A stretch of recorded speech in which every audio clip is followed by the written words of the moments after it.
about 35 years for this to go mainstream, right? When the Apple Lisa came out, it began to democratize access to the computer. Not a terribly long time historically, but in the digital age, that is insanely long. And then we think about the internet, right? From the time that TCP was first created until the time that the Netscape browser hit the world, which was really the beginning of our digital era. That took about 11 years. Okay? But now, it no longer takes an entire generation for technology to be adopted. It happens almost overnight. So what we see here is this AI has crossed the chasm in just 5 years. So the first papers were written in 2017. We saw ChatGPT, which was a meteor strike in November of 2022. Right? We've got hundreds of millions of daily users already. We've never seen anything like that before. And so let's talk about these very timeless methodologies just for a second, right? We've always had these 4 levers that we could play with, right? And as founders, our job was to figure out how to make all 4 of these optimal, whether it be the most important to begin with is product market fit, or the business model, how do you get that to fit, how do you get your product to fit, the channels. This has been something that's been happening forever, okay? Nothing new here. And the immutable truth is, as entrepreneurs, we always had to emulate this guy, okay? And a startup is an experiment looking for a business model, period. And if you think that you can program that, you're wrong, okay? So the key here, of course, is there's really only 3 major milestones, although they're very hard to achieve. The first is, have you identified a real user with a real problem? Because if you haven't, there's no reason to waste your time, energy, and money on a startup. And the one thing that people miss is founder problem fit, right? If you're not a founder that is deeply concerned or connected to the problem, you should not in any way, shape, or form be a founder of that company, right? That is just not going to be something that's going to work out for you. Once you identify customer problem fit, the next is problem solution fit. And then finally, the holy grail, which very few startups get to, is product market fit, where there's now genuine demand for your product. You are solving an important problem that people need to see solved. But now gets to the exciting stuff, okay? Not that long ago, it would take about a 15-person team to be able to generate somewhere between $500,000 and $1 million in annual run rate revenue, okay? Seems very quaint today. And so there was a New York Times article about a year ago, AI is changing how Silicon Valley builds startups. But it's not just Silicon Valley.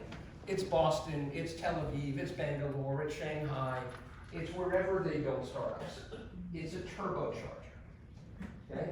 And so now, if you think about where we are, and this has only happened in the last year, everybody knows who Sam Altman is, of course. There's a betting pool with my friends on our WhatsApp group as to what year we will see a 1-person billion-dollar company. That would have been inconceivable to even think, much less say out loud, 2-3 years ago, okay? Now, I don't know if anybody recognizes this young Israeli entrepreneur. His name is Mayor Shlomo. And Mayor started a vibe coding startup. And we'll talk a lot about vibe coding in a minute. He started a vibe coding startup, and by himself, created enough value that he was purchased for $80 million after 4 months. Okay? This is the new reality.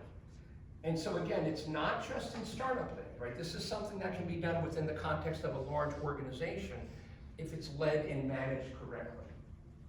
So here's a really fascinating curve. Back in the day, if you think about some of these human-powered digital platforms from people like Airbnb, as an example, or LinkedIn, it would take you anywhere from 500 to 2,500 people to get to $100 million in ARR.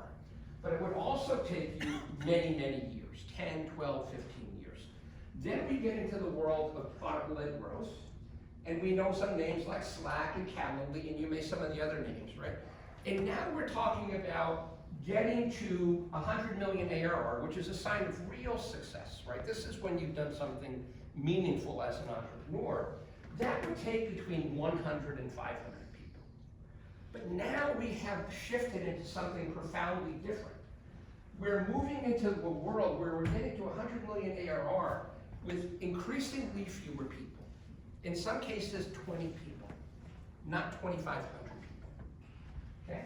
And so we see these rocket ships, and I don't know how many of you are paying attention to this space, but let me just point out a couple of names. Anybody know Cursor? I'm sure that you do, Dan. Anybody else? Okay. Cursor is now the fastest growing startup in history. 4 MIT computer science undergrads started the company in 2022. They are doing $500 million a year. They're a couple of years old, $500 million. What's even more amazing is they're doubling their ARR every 2 months. By the time, so this was 2 months ago, they're now $1 billion a year. 2 months ago, they were $500 million a year, okay? Just think about that for a second.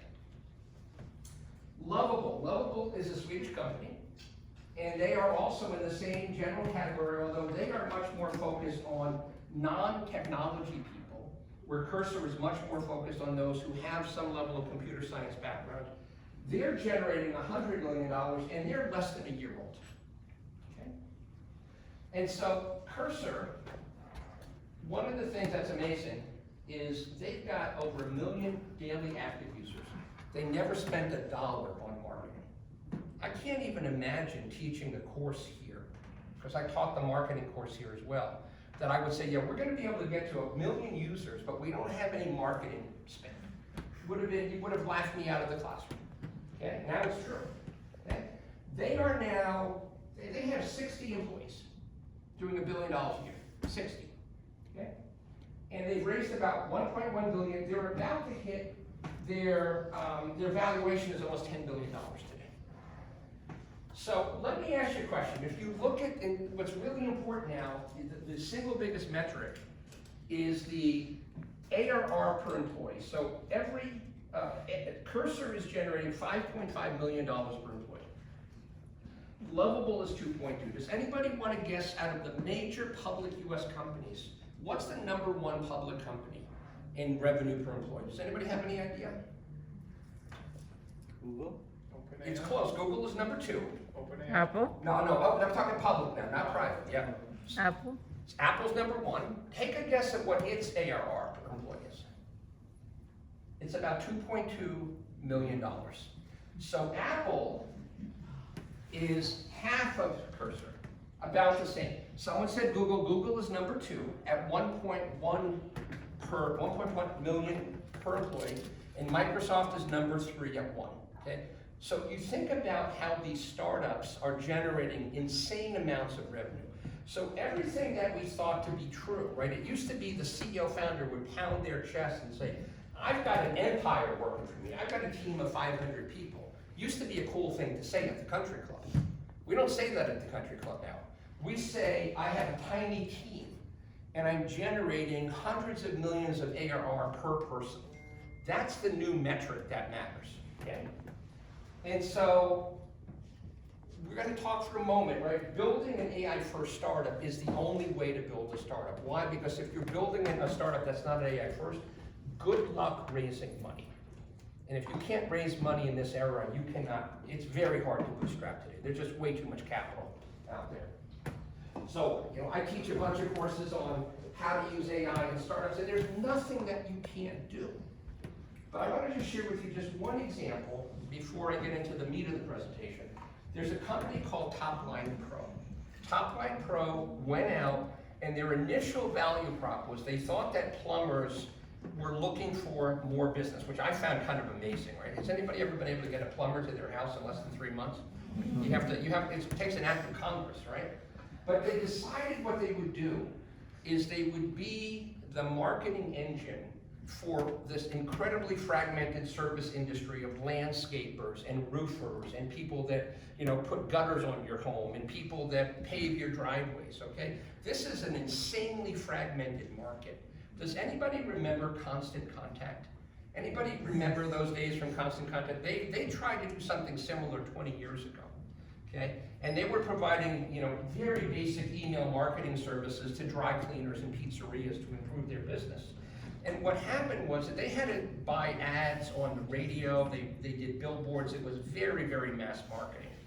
What these guys are doing is they're using AI and they're using avatars, where the CEO is recording a stock video, but then by using AI, they're integrating this very company-specific content into this outbound email. So that when I get an email as a prospective customer, it's perfectly targeting me. The CEO founder is speaking to me. He's talking about my business, and all of this happens with literally a couple of clicks, okay? This company is exploding in growth, and I won't bother. So what we're now seeing is what we're calling the revenge of the MBAs. Now, why do I say that? For many, many years, I would be here or in other schools, Professor Mike, right? In the MBAs, I need a coder, I need a techie, I need a hacker. And it was always challenging to find a hacker. Well, here's the good news. You don't need one anymore. So in May, I led the first ever joint Harvard Business School, MIT Sloan hackathon. How many of you were in some of the hackathons that I ran here? Anybody participate in one of my hackathons? Okay, you did, right. So I've been doing I've done 200 of these, but it's the first time we actually got Harvard Business School and MIT to play nice together. And what we did is we had 300 Harvard MBA and Sloan MBA students register. We only had room for about 200. And we gave them vibe coding tools. Now, does anybody know what vibe coding is? All right, you're gonna figure it out real quick, okay? All right. So vibe coding tools democratize, they make us all citizen developers. We now can create applications, full stack applications, which we could never do because the programming language is English or Spanish or whatever, Hindi or whatever your natural language is, okay? So here we are at the Microsoft building, not all that far away, at 1 Broadway, right, the Microsoft Research Center. And boy, the women showed up in force. Let me tell you, the women came in 1, 2, and 3, okay? Now, what you may not know is the significant decline of women programmers. Okay, it used to be that we saw maybe 25 to 30% of computer science graduates were women. That's now fallen to about 10%. And so girls who code and a whole bunch of other organizations are trying to stem that. But what I loved about this is that the women came out in force. We taught them how to vibe code in the early part of this hackathon, and they were doing all kinds of what were called femtech related and caregiver related types of apps. So this once again makes this available to everybody. Okay? And so we just literally wrapped up on Friday. We had an accelerator down at MIT's innovation headquarters, and a lot of the teams that did well in our hackathon built out their startups, again, vibe coding the whole time. Okay? One of the most fun things I get to do every year is teach a group of 25 really intelligent students at Harvard Summer School, entrepreneurship course. In 4 weeks, we taught them how to code, and they all shipped product. They all shipped working product. All of them walked out of the classroom with many hundreds of users. Okay? That would have been inconceivable even 6 months ago. And one of them created this thing called the Glow Up Guide. I had no idea what the word glow up meant. Does anybody know what glow up is? Glow up is Gen Z's term for making yourself look more presentable. Okay, I had no idea. But in a couple of days, they created a working website that just blew my mind. Okay, so this is the world that we are now living in. So vibe coding is the key thing I want you to walk away, not just knowing about, but committing yourselves to learn this. And it's something that, if I can take high school students and teach them in 6 hours, there's no reason any one of you cannot figure out how to do this, okay? This is taking the world by storm. This is the fastest growing category of software in history. And so there are, no exaggeration, hundreds and hundreds and hundreds of these applications. It's endless. And for most of you, you're gonna focus on sort of the left-hand side, right? Are there any hardcore coders in the room? So everything that you guys want to think about is, I don't have any coding skills. I can do some very basic design to code kinds of work. I don't have to know anything about software, or I'm going to do these zero code full stack app builders. And you've heard me talk about Lovable. And then Cursor, of course, is, Cursor's over here. It's a little bit more sophisticated. But what I would compel you to think about, if you are working in any role in any company today, we are all going to be expected to create applications that automate our own workflows. Okay? This is an expectation that all of us are going to have on our shoulders. So what we saw here, just think back what I said before, it took 35 years for Apple to democratize. It's taken less than 3 years for vibe coding to go from the initial invention to mainstream. This is unparalleled in terms of its rapidity. Okay? So anybody from Brazil? So the largest edtech company in Brazil is called Q Concoros. A couple of employees vibe coded a new application, and in less than 48 hours, they were able to generate $3 million in incremental revenue, okay? Not a product manager, not a software developer, a marketing person, okay? Zillow has done the same thing, right? So it's not just happening in smaller companies. Zillow, we all know, is a big real estate website. They have their people in customer support, their people in marketing now coding workflow apps that they're releasing to hundreds of millions of users. So this is the future. And in an accelerator in Kendall Square on the MIT campus, in one accelerator, they're generating 100 million lines of code every day. If you've ever been a coder or know what it takes to generate 100 million lines of code, well, basically what they're saying is this would be a $40 million a month level of output. And this is all being done by startups today. Okay? So startups used to be built with a hierarchy, maybe not as significant as the large corporates like Amazon, but this is how things were built. And this is what's happening today. A lot of these roles are going away. Okay? A lot of these positions are going away. These tiny teams are going to dominate now. And so what you're going to see is even the CEO is going to be expected to code. The new CEO founders, they're no longer just going to be, barking out orders and pitching investors. They're going to be expected to create deliverables through applications, just like everybody else. So what I want you to think about, because I want to be respectful of your time, I know Lingos is waiting your arrival. I get that. But I want to now transition to big company, or where many of you might be. You've probably heard Jim Farley, the CEO of the Ford Motor Company, came out at the Aspen Institute not that long ago and said he expects about half of his employees, white-collar employees, will be gone.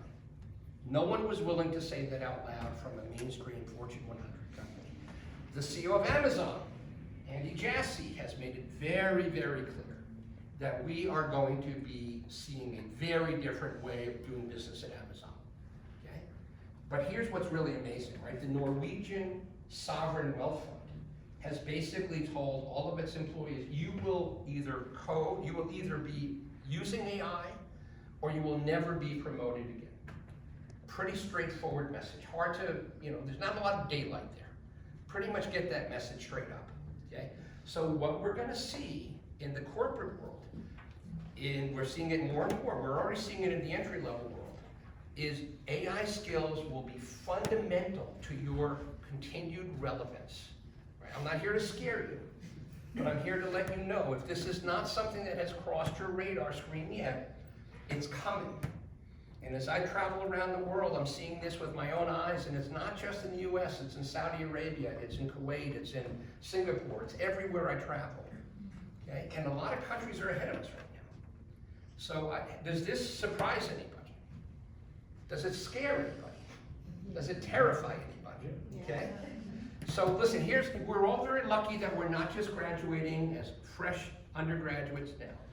The opportunities for new graduates is shrinking dramatically. People who study accounting, 44% reduction in entry-level jobs coming out of university with accounting degrees. Early analyst roles in investment banking and management consulting, people in PR agencies, ad agencies, they're going away. Tough statistic. In the past, Harvard and MIT's business schools, if you graduated, historically, you had a 95% likelihood that you had a job offer or many when you graduated. This year, it was in the low 70s. Think about that, okay? So this is happening. And if you're not taking time to learn how to use these tools, you can hear about them, you can read about them, but you need to roll up your sleeves and play with them, okay? And so that's really the core message I want to leave you with. I've never seen, in my 30 years in Silicon Valley and in innovation, I've never seen anything like this. And I think that you're going to hear a lot of noise on the media that it's just a bubble and, you know, it's crazy. Listen, there's always going to be haters. This is fundamental to work in the new world. So let me stop there, answer any questions I can, and recognize that we want to get you guys down to lingo soon here. So burning data, okay? Yeah, that was a slide I would have put up, okay? And by the way, you can vibe code, just so I can be clear. You can vibe code. You can, as a marketer, you can build the visualization capabilities. You can write basic code for data analysis. In finance, you can automate parts of your monthly close. Obviously, product, you can do all kinds of things to create MVPs in hours, not over many, many weeks. So we're all gonna benefit from this stuff, but we've got to dig in and learn. So what questions can I answer? Yeah, please.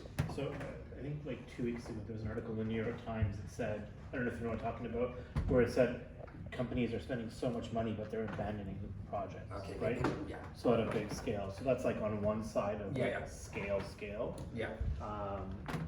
And yet everyone is on this mouse wheel trying to do this sort of thing. Right. And on the other hand, which I really appreciate in your presentation, you're talking about vibe coding, which is a little bit more, I would say, agile, problem focused, etc. Yeah. So I'm curious on this side, what are you telling CEOs and companies when Yeah. you talk to them? Because if this mouse wheel exists, then their investment is just shit. Well, let's be very clear, right? You can't believe everything you read. Yeah. And I read the New York Times every day, I read the Wall Street Journal, right? Yeah. We're at that point now where we're starting to see a backlash. But what I will tell you is there's a self-fulfilling prophecy. If you believe that you're going to succeed with AI, you will create a change management system and you will do it, right? So a lot of it really does come down to leadership. And there was an MIT study that was what the New York Times was quoting, right? Yeah. And if you go into the study itself, you'll see it's very anecdotal, it's not very rigorous, it's not very sophisticated. But the companies that I'm working with that are getting it right, I mean, you have to have top-down sponsorship.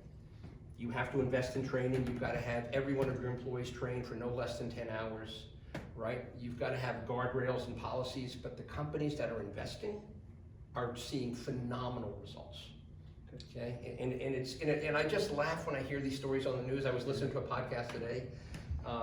It's really what you want to make of it at the end of the day. But there's so many case studies of companies that are seeing insane benefits right now. Amazon is one of them, saving 450,000 man-hours of software development, which is about, I think the number was like almost $500 million in costs, just one function. Yeah. Other questions? I have one Yeah, please. question. I saw Mercor on your list. Yes. So where do you place in your Yeah. experience, your teaching, your Yeah. exposure to your audience and CEOs, where do you see data creation for models?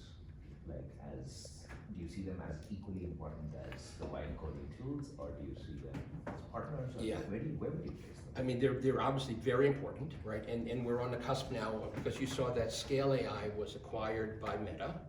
And as soon as that happened, Scale AI collapsed, right? And Scale AI was considered to be one of the most important sort of, let's call them foundational companies.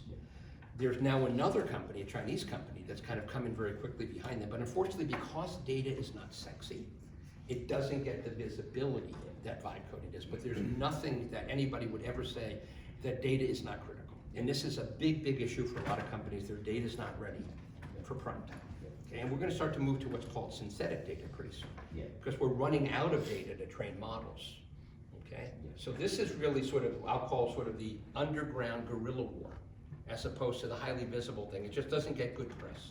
People see something called data in the title of an article and they don't read it. So it's just not getting the visibility that it should. All right, any last questions? Yeah, please. So I don't have a question specifically to what you're saying, but Yeah. what happens 5 years later? I mean, people are gonna lose jobs or not gonna get new jobs. Yeah. Yeah. Are we going to a universal basic income It- kind of process? So World? It's the most profound and important question, and unfortunately, if we, I know you don't live in America, but you know who our president is, right? Depth of thought is not his core competence. I don't think it ever has been. But it is, let's be very honest, it's very, very tenuous right now, right? And I say that because the last time we talked about this as a policy issue nationally was in the 2020 election when Andrew Yang, who was a venture capitalist, was talking about universal basic income. No one has mentioned this at a public policy level. So what you see is when Dario Amodei, who's the CEO, founder of Anthropic, he feels like, oh my God, right, we're moving toward this end goal.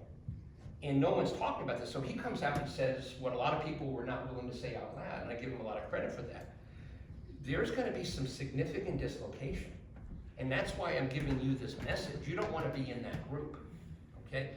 Singapore is a very different country, right? Singapore, they have a national policy, and they are allocating significant funds to every citizen to go back and get a degree and upskill yourself. They're doing the same in Abu Dhabi, right? These are governments that are forward-looking. We are not a forward-looking country anymore. We've lost that. So it's gonna get pretty tough here. And I don't know how bad the unemployment's gonna be, but I suspect it's gonna be pretty bad. And there's already, I don't know if you've seen this, but we've now crossed a line where young blue-collar workers have a higher level of employment than new male white-collar workers. So male university graduates are now the most disadvantaged at unemployment. And a lot of it is AI related. And how it's gonna work in India or how it's gonna work in some of the other countries that you guys live in is gonna be interesting, but I know it's coming here. It's gonna be tough. Yeah, please. Can you please give your opinion on more traditional companies? For example, I work for one of the biggest steel companies in the world. Yeah. And the amount of technology that they have is incredible. Sure. It's zero. Yeah. They're still struggling with just creating an app to communicate with I get somebody it. else. I work with JSW Steel out of India. Oh yeah, in India. Yeah, they're they're a client of mine. Yeah. Yeah. So So I work hear what you're for saying. ArcelorMittal, which Yeah. is part also Indian owner. Yeah. So, So here's what's happening. but it happens everywhere. I Yeah. mean, like the Chinese, the Yeah. Indians, everywhere. I mean, like you don't see that leap of Yeah. technologies. It continues to be the same. It does, but here's what's happening behind the scenes.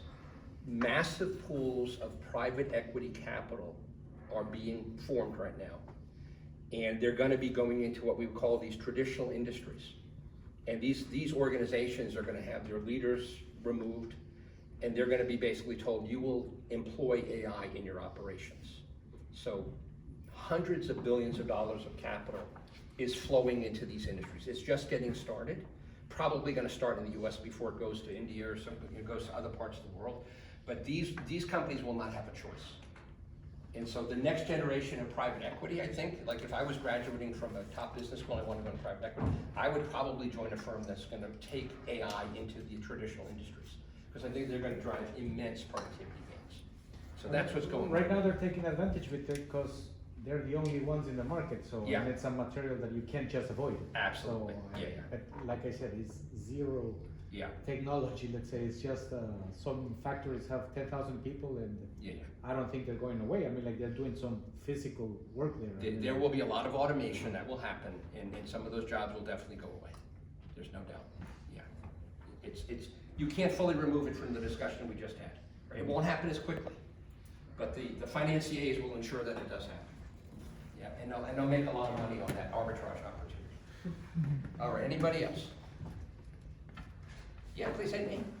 How do you feel about AI impact in education? Wow, You got another half hour? Can you repeat the Alright, question, So let me Mike? say this, right? I've been Excuse me, using hear the questions. Repeat the question, Mike. AI impacting education. Education? Yeah. It is, let's be very clear, right? Education will be one of the most impacted industries, it already is. And so I have leaned heavily into the use of AI in my classrooms because I feel like my students have to have these skills when they graduate. But I'm also very thoughtful about not, like I used to be able to give students before class a 25-page Harvard Business School case study and I would expect them to come in and we would discuss it. I don't do that anymore. Because if I feed my HBS case study into ChatGPT, there's a one-shot answer, right? So now what I do is I'm using different methods of assessment. So students can use AI all day, every day in the classroom, but during tests, this is how I did my most recent test. I took away their phones, I took away their smartwatches, I gave them paper exams, okay? They had to fill it out with their computer, but we had Proctorio on their laptop. They could not have any chatbot open. They could not have any web browser open. And I had them spend 3 hours in this huge lecture room where they were not close to anybody. And I had them take the test, right, to see if they really understood the principles. So part of it, I think, is as faculty, we have to now adjust how we test. It's a lot more work for me. I used to be able to do true, false, multiple choice, and we could automate the grading. Can't do that anymore. So I think it's profoundly going to change education, and it already is. Yeah. I know HBS, they have a team of professors to create the course specific AI bots. That's right. So the students, they will go there, like go through certain kind of tests before the class starts. Yeah, so in my summer class at Harvard this past summer, Harvard has a new AI platform called the Foundry. And they fine-tuned this model on hundreds of thousands of documents, but they've also created avatars of their top 8 professors. And you can actually interact with their professors either through voice or through text. And the course I'm about to teach, we're going to use AI in every single session of the course, right? So Harvard's done a great job. They have a first-year MBA program now. Every student is required to take an AI course called DSAIL, Data Science and AI for Leadership, right? So if schools are not using it, then they're doing a disservice to their students. I'm getting the signal from the Grand Master here. It's such a pleasure and a privilege to see everybody. Next year you will give your class too? No, I haven't taught here in a long time. Oh. I haven't taught here for maybe 8 years now. Yeah. Oh, wow. It's been a while. I just wanted to ask for everybody to give a round of applause for Mike.